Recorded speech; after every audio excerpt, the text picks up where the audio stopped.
নমস্কার বন্ধুরা, আমি শ্রাবণী। আমি চলে এসেছি আরও একটি রেসিপি নিয়ে।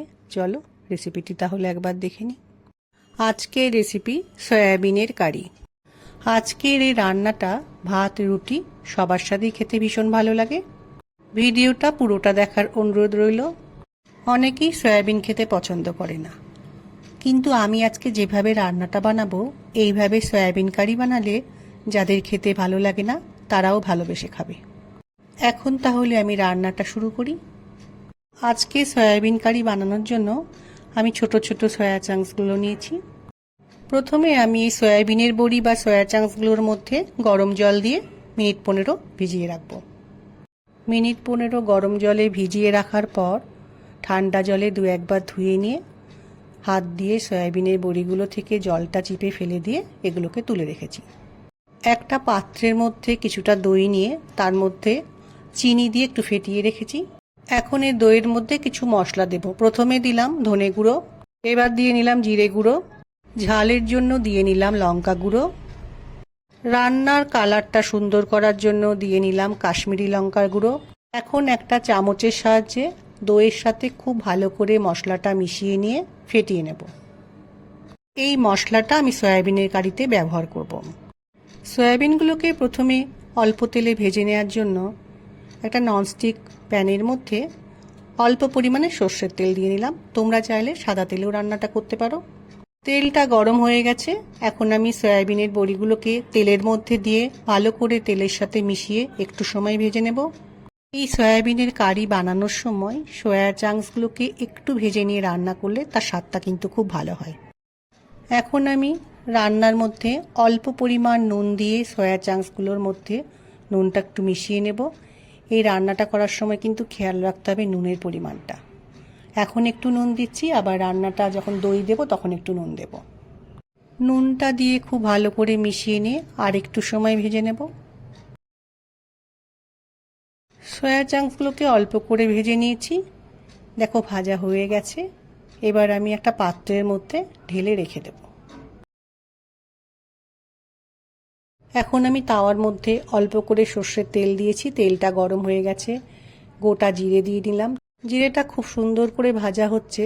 এই সময় শুকনো লঙ্কা, দারচিনি ও ছোট এলাচ ফোড়নে দিলাম।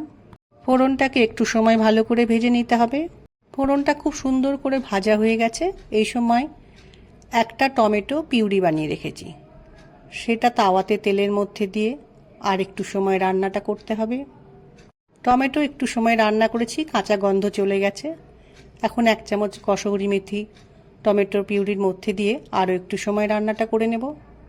দইয়ের মধ্যে সমস্ত মশলা দিয়ে আমি মিশিয়ে রেখেছিলাম, সেটা এখন রান্নার মধ্যে দিয়ে দিলাম। দইয়ের বাটিতে অল্প পরিমাণ জল মিশিয়ে সেটাও রান্নার মধ্যে দিয়ে দিলাম। একটু হলুদ গুঁড়ো দিলাম। এখন এই মশলাটা একটু ভালো করে কষিয়ে নিতে হবে। একটু সময় ভালো করে মশলাটা কষিয়ে নেওয়ার পর আমি সয়া চাংসগুলোকে রান্নার মধ্যে দিয়ে খুব ভালো করে মশলার সাথে মিশিয়ে নিচ্ছি। এখন আমি অল্প পরিমাণে রান্নার মধ্যে নুন দেব। আগে যেহেতু একটু নুন দিয়েছি সেটা মাথায় রেখে নুনের পরিমাণটা দিতে হবে। রান্নার মধ্যে নুন দেওয়ার পর নুনটাকেও ভালো করে রান্নার মধ্যে মিশিয়ে নিচ্ছি।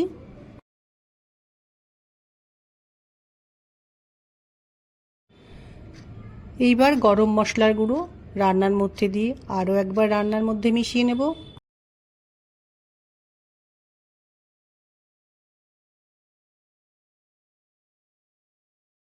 ভালো করে রান্নাটা কষানো হয়ে গেছে।